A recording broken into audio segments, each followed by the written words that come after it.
What comedians were you couldn't believe you were there photographing them? And again, I'll lead you more into this that, you've done like Don Rickles and Jonathan Yeah. Winters. I mean, did you On, ever have those yeah. experiences? Like, it's like really Yeah. surreal that you're, Yeah.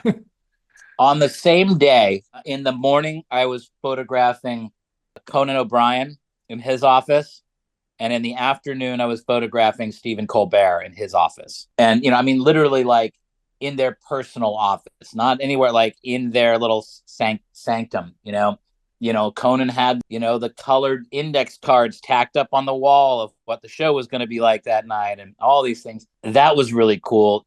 But there's also been times when I photographed my like comedy heroes from when I was a kid, when I got to photograph Steve Martin. That for me was just like, oh man, when I got to shoot George Carlin, that was probably the biggest thrill for me as a photographer. And then to later find out that the picture that I took of him, he said that it was the photo that he wanted to be remembered by. And then wow. he died 3 weeks later. I had given him a photo when I saw him the second time. I gave him the photo, and then a couple of months later, maybe I get a phone call, and it's just like, Dan, like, yeah, like it's George Carlin. Like, holy shit! And he says, I really, really love that picture you gave me. I want to give one to my daughter. Wow. And I said, that's a real, that's a real compliment. Thanks, George. Just let me know. I'll send it. And he said, now, and so, just tell me what I owe you. And I said, oh, no, It's on the no, house. I'm not going to do that. And he said, Dan, I'm insisting here. I'm paying for it. He wouldn't take it for free, which is the opposite of most celebrities. Yes, that is the voice of photographer Dan Dion. And you've tuned into another episode of Comedy History 101, where we school you in comedy. I am Harmon, and as always, I am thrilled to be here. And our guest today, Dan Dion, has the notoriety of being the world's most prolific comedian portrait photographer. He has photographed such iconic comedians as Dave Chappelle, Chris Rock, Jerry Seinfeld, Maria Bamford, Zack Galifianakis, and as you've heard, George Carlin, Jonathan Winters, Don Rickles. Oh my God. And if you ask any big comedian out there, they will tell you that Dan is the premier comedy portrait photographer. So we are happy to have him on Comedy History 101. Dan worked as the house photographer at the legendary Fillmore Auditorium in San Francisco, and he's had comedian portrait exhibitions at Gotham Comedy Club, the Punchline in San Francisco, the Upright Citizens Brigade in Hollywood, Montreal's Just for Laughs, the Edinburgh Festival, just to name a few, and his work has been published in such publications as Time, Newsweek, Rolling Stone, Esquire, and Variety. So we are going to do a deep dive into Dan's comedy history and his process for photographing iconic comedians. But before we jump into the episode, remember to take some time to like, subscribe, and comment on Comedy History 101, wherever you get your podcasts, or on our site, comedyhistory101.com. Show us a little support. Pass this on to a friend. We love bringing you the podcast, and any little comment, like, and subscribe helps us out. Also, a few quick plugs.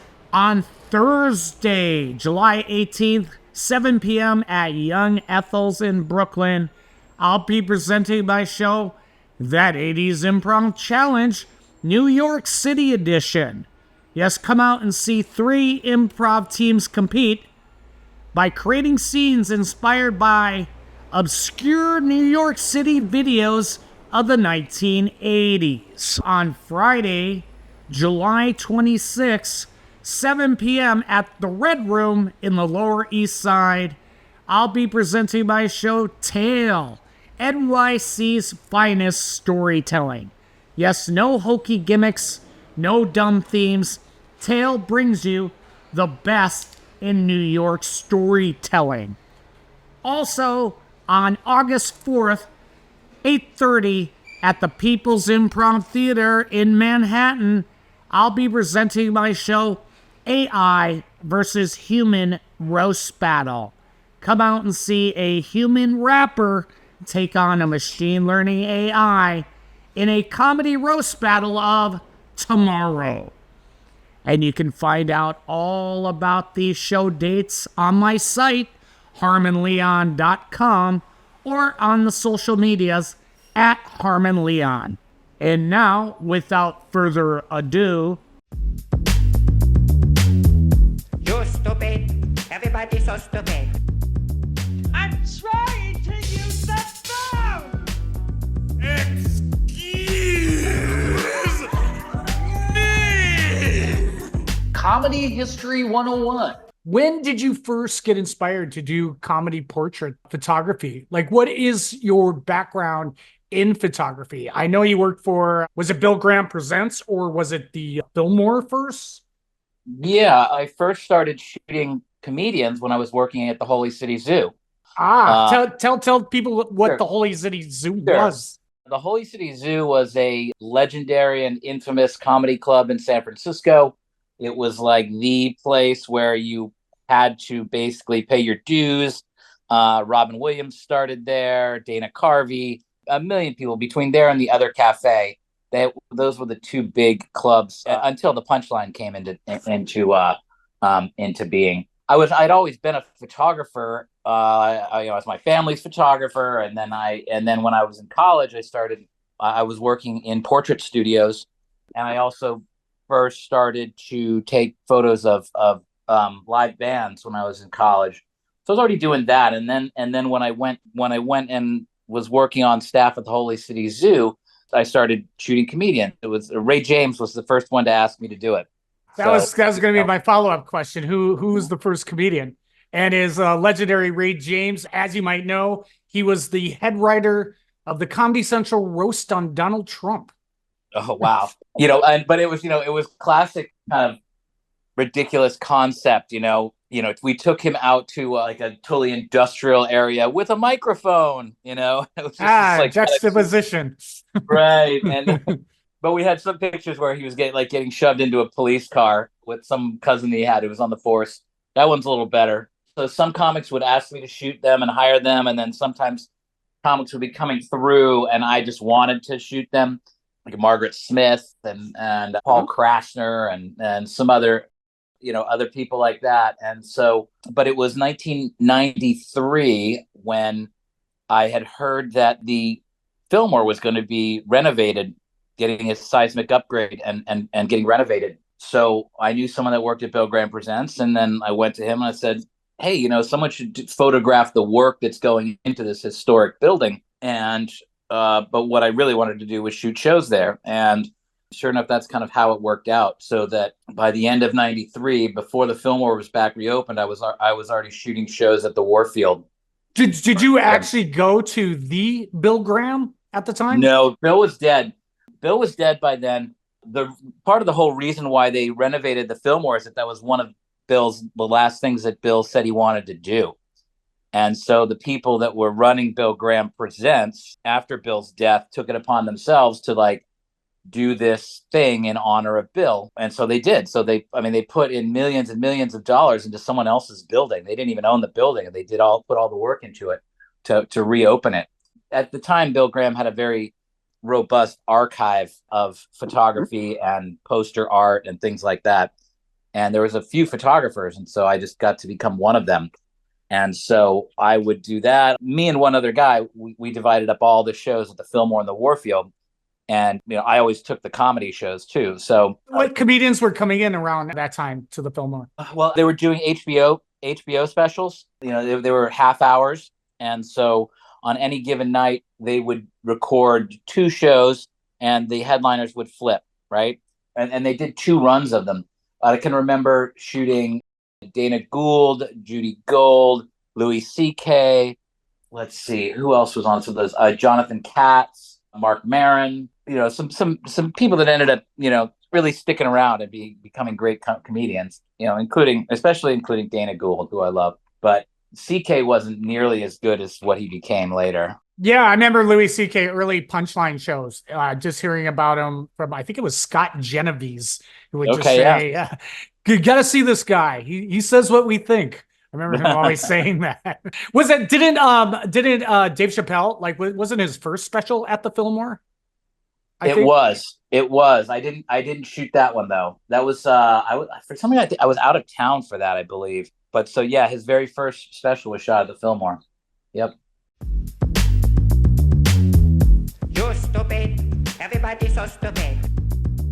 And then backing up, like, Yep. what were you inspired just more by, like, your Jim Marshall type portrait photographers, Yeah. or was Well- there comedy photographers in particular that you're inspired by?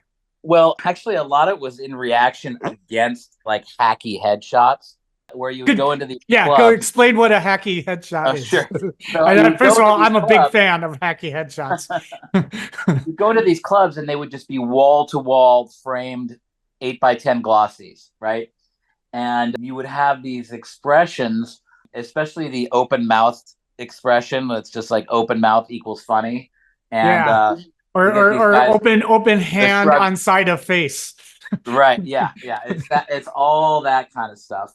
It's just like, I know, I can't believe it, how funny I am. And then, but then additionally, whenever like in magazines or whatever, anyone would be photographing comedians for editorial use, they always tried to make the photos funny, wacky gag photos. And I didn't really want to do that either. Yeah, Jim Marshall became a close friend and a mentor to me, and he's the greatest music photographer that ever was. Oh, wow. Is he still alive, Jim Marshall? No, he died about 10 years ago. And Hard living. Yeah. And for listeners, would you say he's the most iconic Rolling Stone magazine photographer? He did not work for Rolling Stone. Oh, he didn't. Images of his showed up in Rolling Stone, but he didn't work for them. The only time he really worked for he worked for Time Life for a while when he was doing like series on Appalachia and things like that. But he tended to do more work for record companies and working directly for the artists, because his whole thing was, if you didn't give him complete and total access, he didn't take the job.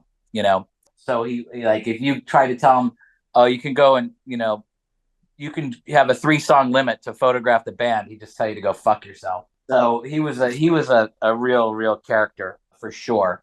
He took the iconic Johnny Cash flipping the bird photo, which I see on an almost daily basis here in Nashville, live at the Fillmore East. But he photographed everyone. And but we worked very differently, because he always used natural light or existing light, like always black and white, pretty much always black and white.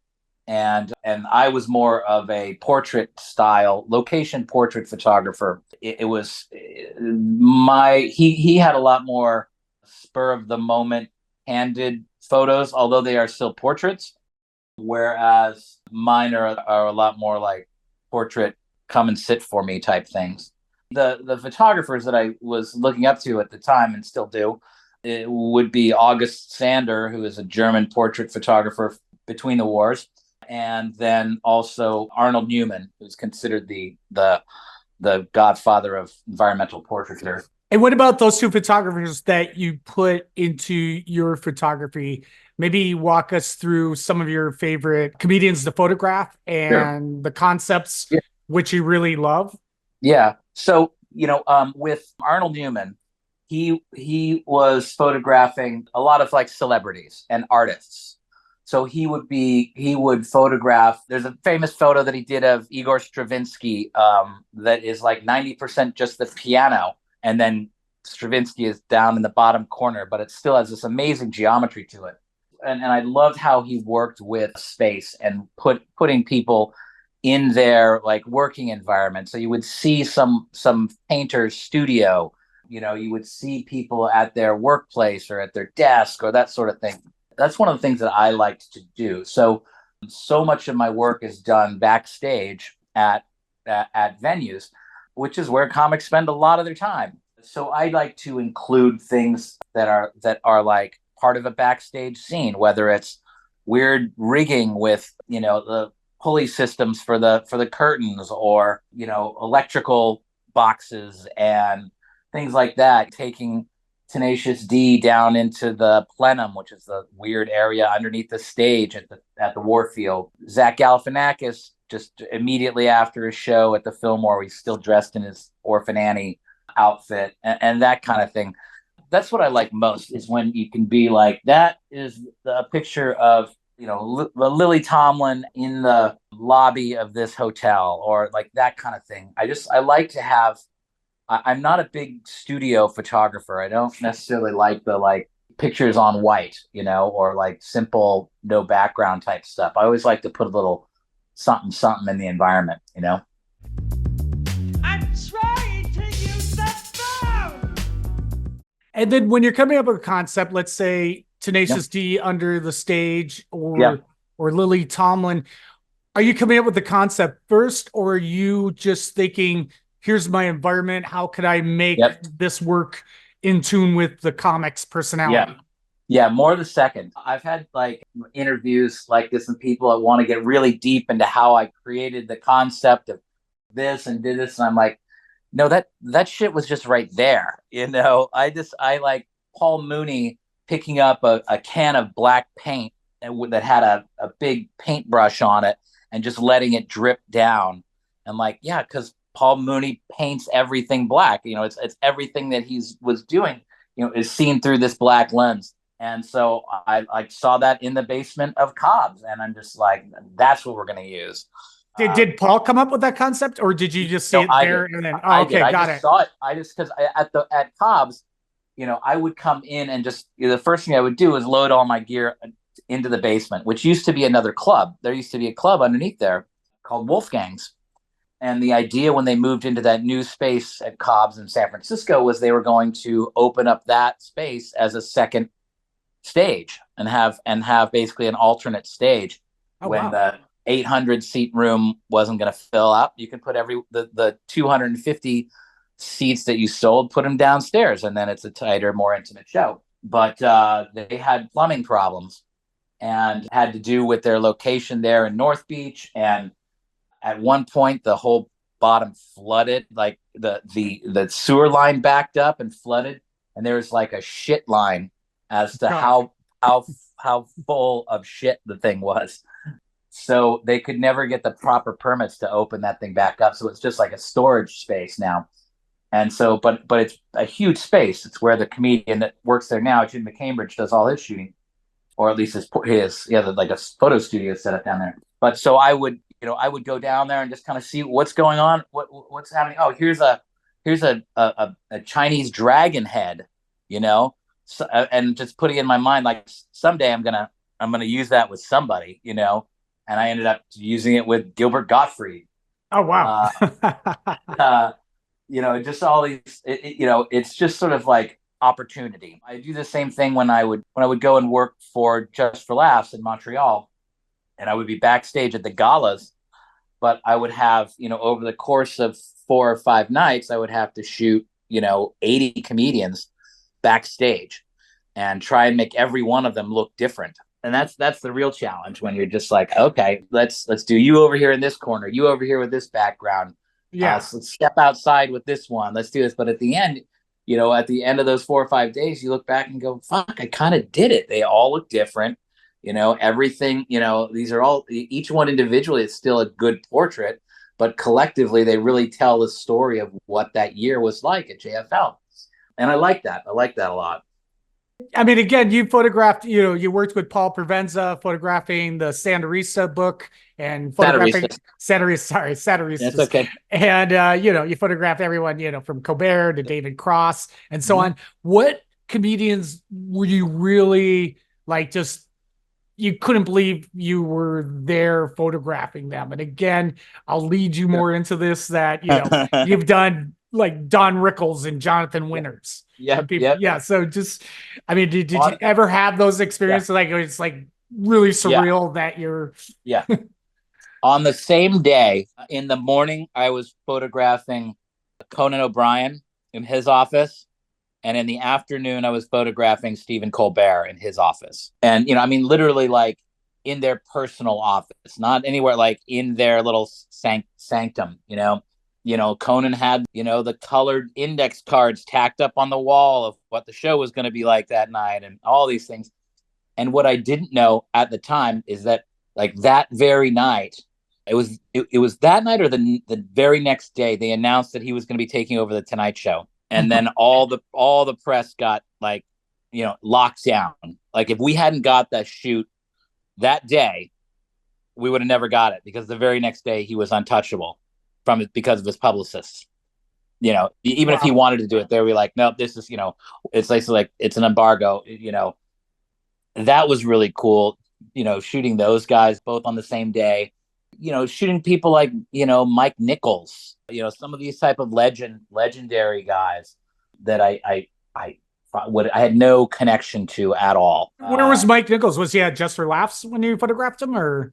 No, we met him in New York. Paul just knew the guy. Oh, this was part of Paul's book. Okay, got it.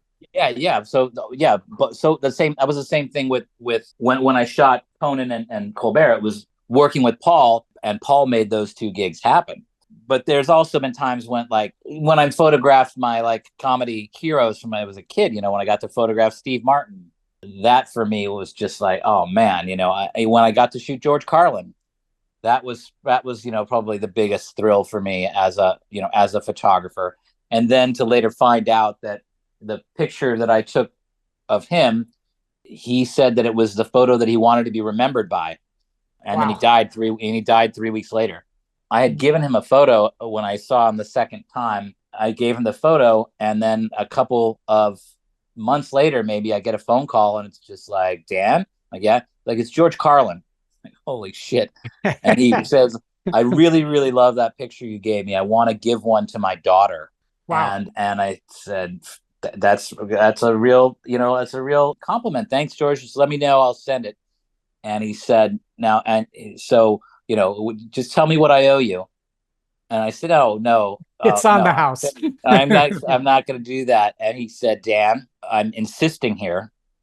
I'm paying for it. He wouldn't take it for free, which is the opposite of most celebrities.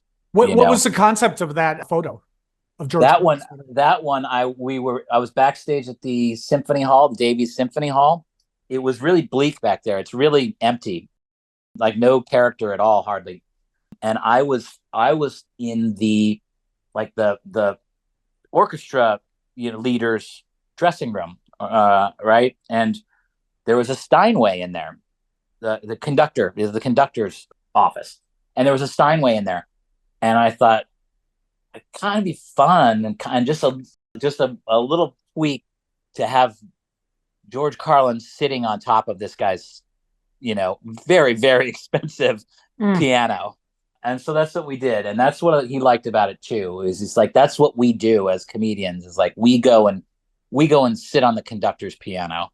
It was a real compliment to me. But it's also like, my career is never going to get better than your, like, comedy hero saying that it was his, favorite photo. And yes, no one else is going to have that impact on me.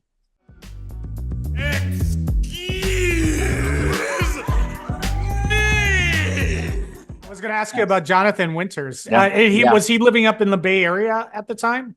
No, he was he had a small role in a film in the Oakland Hills. All I can remember also that Nell Carter was also in the film. It was like about a rest home or something like that. I never got to see any filming of it, but my buddy was a producer on it. And he's just like, yeah, man, it looks like, I just got to make up a call sheet that has Jonathan Winters on it. And I'm like, fuck me, dude, I got to go photograph him. And so he hooked me up, and it was a very short shoot. And I didn't want it to be any kind of like, smash your face together, Mr. Winters, or any of that sort of stuff. Right. So it was a really dignified portrait that I did of him. I had sent him a copy of it, and I didn't know this until years after it happened, that he liked that picture so much that they used it on the program at his funeral. Wow. Yeah. And so, like, I mean, that, like, again, that it doesn't get better, a bigger compliment than that. And then years later, I would talk to his wife, Lucinda, And she corroborated the story, and I got a copy of it. It's like, yeah, he really loved that photo of yours, and it's because I wasn't being like, make me laugh, clown. Yeah, make the wacky face, which Yeah. leads me is like I think I was reading on the quotes on your site. Louis Black said, you have the, I'm just paraphrasing, the essence of capturing a comedian's soul. How what's the secret sauce in capturing a comedian's soul? I guess in You a know, short stroke, paraphrase it's of that. it's funny because I do get that a lot. They say, but the term that people say is like, oh, you captured that person's essence, right? And like I literally get that a lot, and it's almost always only with my comedians and not with my musicians, which is funny. But it comes down to a couple things, really. I think one is that the way that I shoot engenders comfort, right? People are comfortable when I'm shooting them. I'm not asking things of them. I'm not making them do things they don't want to do or anything like that. It's really about being comfortable. And most of the time I'm having a conversation with them at the time and just talking about comedy in general, right? Or about friends we have in common, that kind of thing. You know, if I was shooting Bobcat, might say, yeah, I shot Tom Kenny 3 weeks ago, and because those guys came up in Boston together and like that sort of thing. Yeah. Find a little common thread and talk about that. So I'm letting them sort of be themselves and not be their act.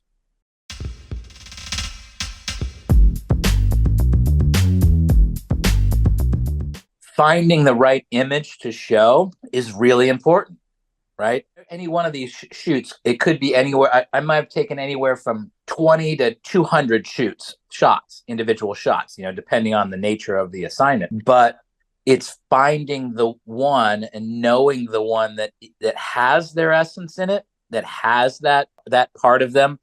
That's part of the skill, right? Because your typical photo editor who's editing for a magazine, they get their stuff back. They don't really know comedy.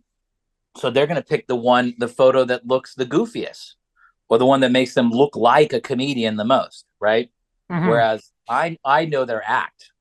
I know who they are as a performer. And in some cases, I know who they are as a person.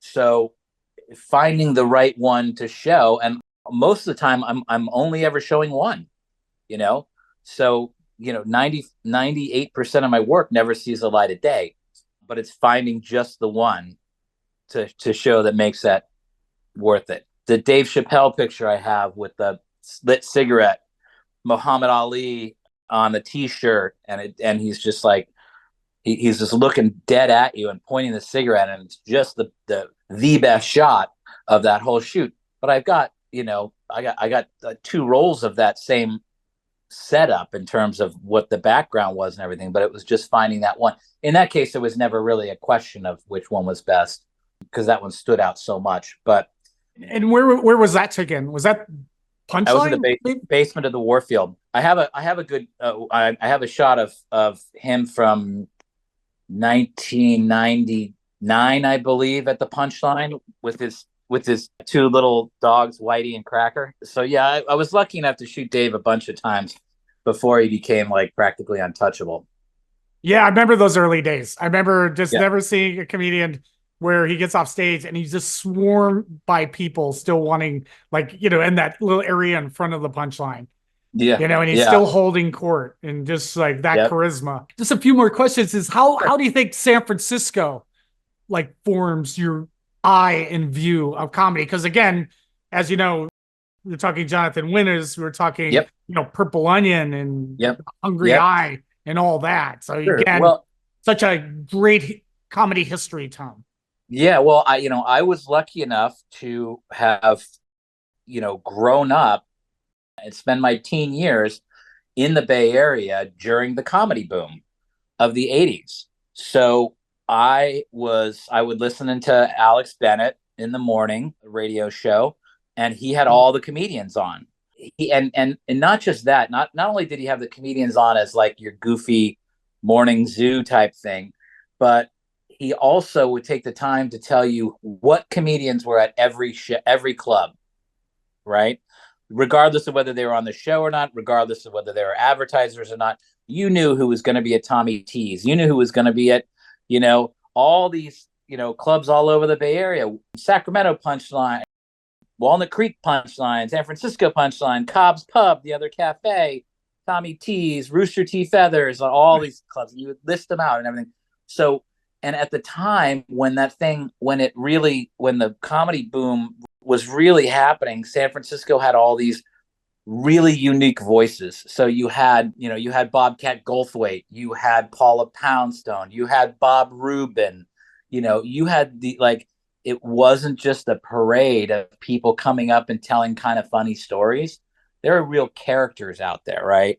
And then you had your musical comics, Dr. Gonzo, or you had the genius Jeremy Kramer and those kind of things where they had these different personas, Stephen Kravitz, and so San Francisco always being known as someplace that was a home for smart and challenging comedy from back in the 50s and early 60s of, like you said, Purple Onion and Hungry Eye and things like that. And that was Mort Saul, and that was Woody Allen, and that was the Smothers Brothers and things like that. So it was always a hotbed for the performance was the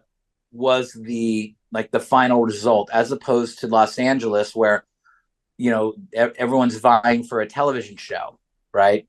So if you got, you can just be a comedian in San Francisco, so I was very lucky to be in a city that really celebrated and encouraged, unique voices. Yeah. Again, I listen to Dana Carvey's podcast a lot, and he just has a lot of early day kind of stories. Yep. And again, it was just like a treat. Oh, I think David Tell was on, and they went off on just talking about Larry Bubbles Brown for like 10 minutes. Yeah, right. Yeah, of course. Bubs has always been there. Feldo the Clown, David Feldman, Durst, Will Durst was the political godfather of San Francisco. And it was, I grew up in Sonoma, but all those guys would come through the one-nighters. And so I got to see everyone, and I knew everyone. I mean, I knew who they were. They knew who I was, but I was a little fanboy. I was a comedy nerd before they had a word for it. People's lockers at high school had, pictures of Prince and Michael Jackson, and I had, fucking Steve Kravitz, what does that say? Yeah. I would cut it out of I was going to say Steve Martin, but you went Steve Kravitz. No, yeah, Steve Kravitz. Steve Martin was in my notebook. It was in my binders that had the ability to slip a photo in, like a plastic binder, and you could slip a photo in. And I had the one that came with, I think it came with Wild and Crazy Guy, the picture of he's in the white suit with the fish. Yeah, Best Fishes. Yeah, Best Fishes. So I had that, and the other binder was Bill Murray with the gopher and the fire hose from Caddyshack. But yeah, I mean so I was already like this real really up on the San Francisco comedy scene. So then when I went to school down in Santa Clara near San Jose, I became the comedy director there. And then all of a sudden I had a obscene amount of money to put on shows at my college. And so that's what I did. And that's how I first started booking comedy. And that's how I met Tracy Forrester, whose family later bought the Holy City Zoo, which is why I went to go work there as soon as I graduated. Yes. All these names, so familiar. What are some of your favorite portraits you've done from not only just the shot, but the story within the story of the shot, with your interaction with the comedian? Anything with the kids in the hall in it. I love shooting those guys. They're so different and so funny to be around, and just like watching the interactions of them. I mean, I've gotten to photograph them multiple times. I spent a weekend with them in Los Angeles, and we did a recreation of the Lenny Bruce "That's Not Funny, That's Sick." Oh no, the sick humor of Lenny Bruce, which is he's like having a picnic at the Hollywood Cemetery. All 5 of the kids in the hall laid out in a picnic blanket in the Hollywood Cemetery, which is a lot more concept than I usually do. We did it for their tour book. So anything with those guys is great. I loved Eric Idle. I shot him at the Warfield. He was doing 2 nights. I saw him the first night and shot the show live, and said, "Hey, I'd really like to get a quick backstage portrait with you if I possibly could, because I'm a huge Eric Idle fan, the Ruddles and everything else, Python, of course. And he's like, well, why don't you come at like 4 and we'll hang out, we'll do some costume changes, and so I ended up having this like, hour and a half pre-show ongoing photo shoot with Eric Idle, who was one of my all-time favorites. And so I have him, he had this gold lame coat in this sort of lounge singer persona he had for this one sketch. And so I have him like it's funny, it's in the same plenum where I shot Tenacious D, but in this one he's just like sweeping up. And so it's kind of like, again, the duality of like you're still the ringleader of this thing, but at the end you're the one that's left to sweep up, Anyway, that would be 2 of them that I really love. Yeah, what a treat. Again, this is spend time with people that, like, when you're a kid, just influenced your whole outlook of the world. Yep. And I also got to shoot a lot of my favorite musicians too, which was always awesome. Get to shoot David Byrne and stuff like that. It's pretty cool. That's another for another podcast. Yeah, we could talk again. But lastly, because I have 2 minutes left on my Zoom, what are you currently working on, and what would you like to plug, and where can people find you? Sure.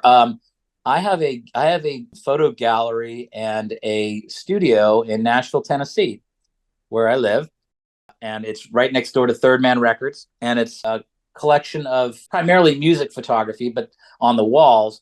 But there's bins and bins full of comedian photos that go through. I mean, you could spend an hour and a half here just looking through all the prints that I've made of over of several hundred portraits.